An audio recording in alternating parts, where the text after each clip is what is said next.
Ever heard of a YouTube prank that spiraled so far out of control, it almost triggered an international crisis? I'm Andrew from Tales Cape.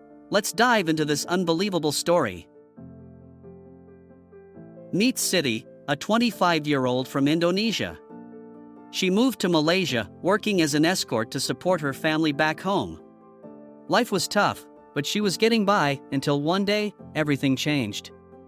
Siti was approached by a man claiming to be a producer for a major YouTube channel. He told her they were filming prank videos and offered her a role. The pay? A generous sum enough for her to leave escort work behind and send more money to her family. It sounded like the opportunity of a lifetime. Quickly, Siti was introduced to the mastermind behind the channel, a man called Mr. Chang. The pranks were simple. She'd go to public places, hold a stranger's hand, or sneak up and rub baby oil on their face, followed by a playful guess who. It was all in good fun, or so she thought. For a month, Siti performed these pranks, becoming more comfortable with each one. Unbeknownst to her, another woman named Dawn had also been recruited for similar roles. Together, they were about to be part of something far more sinister. One day, Siti was called to the airport for what Mr. Chang described as a special prank. This time, Dawn would be involved too. Their target? A man in the airport who was about to get double pranked, first by Siti, then by Dawn.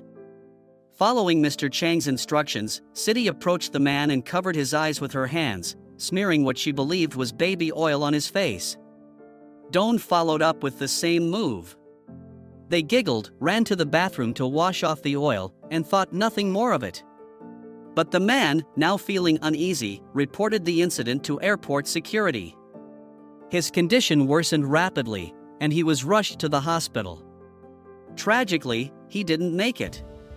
The man was no ordinary traveler. Let's call him Nam. Nam had a complicated past. His father, a dictator, ruled over North Korea with an iron fist. As the oldest son, Nam was once the heir apparent, destined to lead. But Nam was different. He was progressive, open to change, traits his father detested. Nam's downfall began with a trip to Japan. He was arrested for traveling under a fake passport, trying to take his son to Tokyo Disneyland, an act considered disgraceful in North Korea. The news embarrassed his father, who then passed over Nam in favor of his younger brother, Kim Jong-un. Kim Jong-un, now the supreme leader, saw Nam as a threat. For years, he sought to eliminate him, leading to the elaborate plot that ensnared Siti and Dawn. The baby oil Siti and Dawn used? It wasn't baby oil at all. On Siti's hands was chemical A, on Dawn's, chemical B. When combined, they formed VX, a deadly nerve agent. Nam didn't stand a chance. After Siti and Dawn touched his face, he succumbed to the poison within minutes. Mr. Chang and the other so-called producers? They were North Korean operatives. As soon as the job was done, they fled, leaving Siti and Dawn to take the fall. The two women, completely unaware of what they'd done, went home. They had no idea they were involved in anything other than a prank until they were arrested. Siti, still in shock, thought the arrest was part of the show. But it was all too real. Charged with murder, Siti and Dawn faced the death penalty if convicted. The trial dragged on for 2 years, with Siti remaining in jail the entire time. The Indonesian government stepped in, advocating for her release. In a surprising turn, the charges against Siti were dropped, and she was freed. Dawn, however, wasn't as lucky.